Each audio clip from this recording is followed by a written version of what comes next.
This month's giveaway, the March giveaway, is Dirt 3, the awesome racing game on Steam. So if you want to enter, make sure to subscribe to the channel, smash that like button, and click the link in the description below.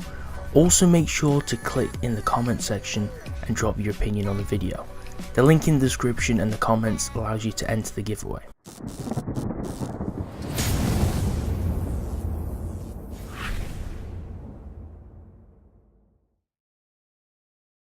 What's up guys, welcome back to the channel. My name is Dean, aka the Blue Crusader, and today we're going to be jumping into another Apex Legends guide. Today we'll be looking into the bamboozler himself, Mirage.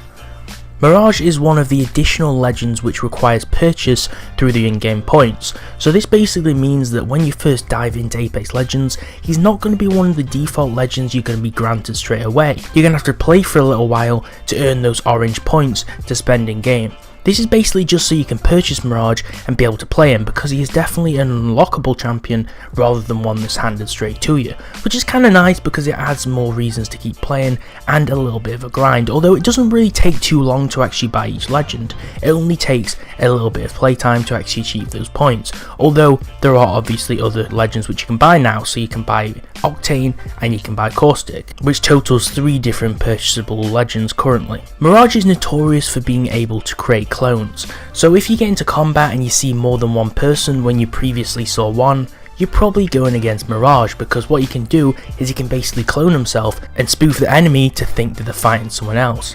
Pretty ingenious. Well, let's dive into his actual kit and you'll kind of figure out that he's not as overpowered as what you think, but if played well, he can actually be a really good legend to utilise. So in my opinion, he's one of the most fun legends to play with, and he has a great kit if you're aiming to troll or spook enemies. So obviously this guide is focused on normal play, normal legit play, and trying to get better at the character, but I will just make a quick note that playing Mirage is one of the most fun things if you're just looking to troll people or spook them, especially if you're going against noobs or new players. It's just so funny to play Mirage and trick them because they're not clever enough to realise that you've actually made a clone, or they might not even have the knowledge about what the legends do.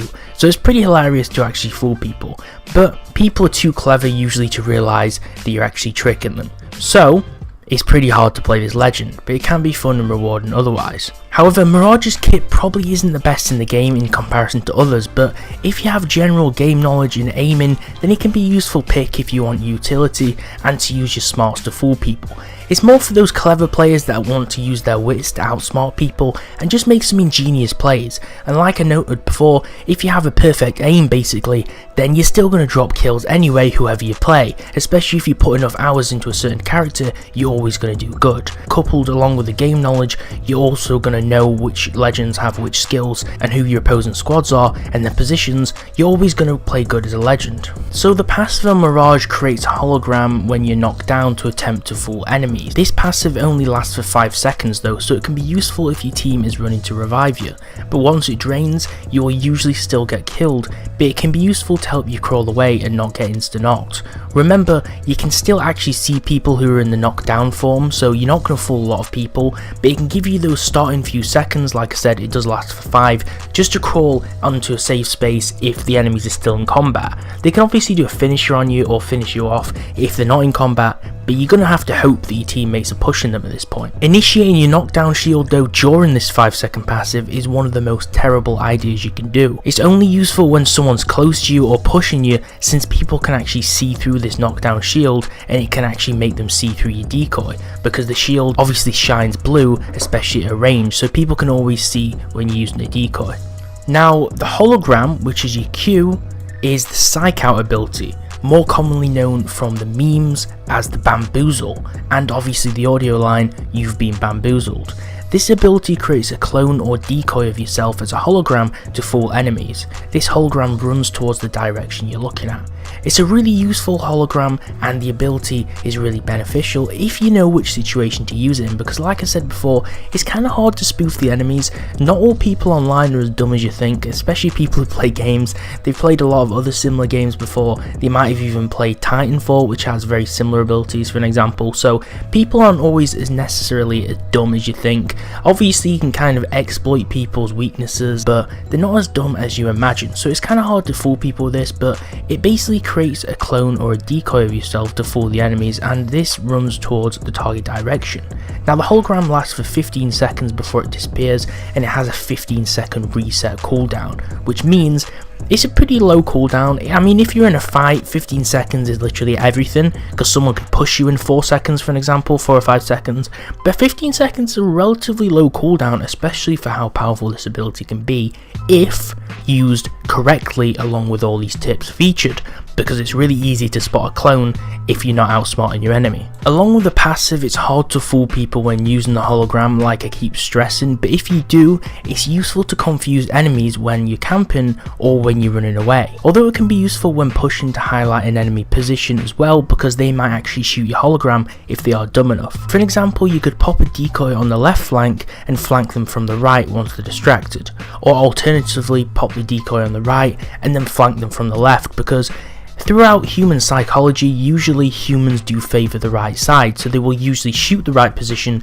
which will happen to be your decoy, and usually you can get a few shots on them from the left if they act in a normal way, since most people do prioritise looking at the right side. You need to make sure you deploy the decoy when you're not in sight or being spotted, or it will be way too obvious for the enemies to actually spot it, because people will obviously see you place it down and they basically won't be fooled by it. This can also be utilised when looting loot boxes or airdrops to give a false sense to the enemy that there's more people looting it, or that they won't know if they will hit the right Mirage, which may prevent them from shooting you, especially if the squad is a small size or if someone's a 1 or 2 man team. If you're using this, it'll look like there's 2 enemies looting the box from a large distance if they don't have a sniper scope, and they might think twice about making the engagement, so this is another useful use of it. A funny aspect is that when you're climbing a balloon rope, you can actually deploy a decoy in mid-air, which can fool enemies who might be trying to play shots on you, because the decoy will usually actually jump off the rope, so the enemies might be fooled thinking that you actually dived off the rope in mid-air, which would be pretty stupid, but a lot of people, you'd be surprised, actually do this. So a lot of the enemies might think that it's you and might shoot the decoy, or it might confuse them a little bit so they get less shots off you while you're climbing up. Remember, climbing up a balloon rope is really hard to actually hit any shots, and you'd be lucky to hit more than 2 shots on someone climbing up a rope, so it's really helpful to resist damage. The Q is mainly for repositioning, retreating, or confusing the enemy. We've gone over confusing the enemy, but it's really nice to reposition. When you place the decoy, they'll shoot the decoy, and then for an example you could run to a different rock or run to a different base closer to the zone just to retreat from the enemy offensive. So let's move on to Mirage's ultimate. We covered the Q ability and we covered the passive in depth, so let's actually dive into the ultimate skill. Now the ultimate is kind of similar in regards to the Q, but it performs in nature very differently, and I'm going to be going over why it does this and what the ultimate actually is and what it does. So the ultimate, which is the Vanishing Act, this is the name of the ability, has a cooldown of 150 seconds. Now that's pretty large, especially seeing as the lifeline airdrop is around 1 minute, which I think is around 60 seconds, correct me if I'm wrong, but Mirage's ultimate having a cooldown of 150 seconds, pretty crazy if you think about it. What this does is it creates an army of decoys which scatter around yourself, causing you to be invisible. This is pretty useful, and these decoys always stand still, which means they're not easy to fool people with, and they will always be positioned with you in the centre, which can make people spotting you extremely easy if they're smart, although it does give you slight invisibility. You can use it to escape with when people are shooting at you, and the invisibility can be useful when used for flanking.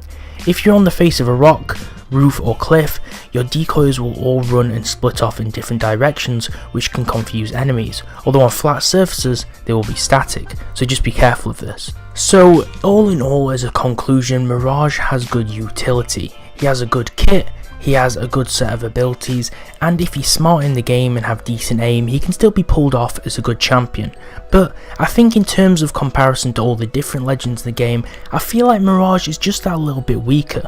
He's definitely not the worst in the lineup of legends, but he could definitely be better, and I feel like his kit is a little bit weak in comparison. If you're looking to choose a legend, I wouldn't go with Mirage first, especially because he's really hard to master and you have to be kind of clever to use him right, especially since every legend you have to use for quite a while to get used to how they perform. If any of these tips were useful, most of the tips were mainly telling you about what the kit does and in what situations to use them, then please press the like on the video and also subscribe. Any subscribers can enter the monthly giveaway, which is the racing game Dirt 3 this month, and the link is in the description and comments. I appreciate all the support on the channel, thanks a lot, and I'll see you next time.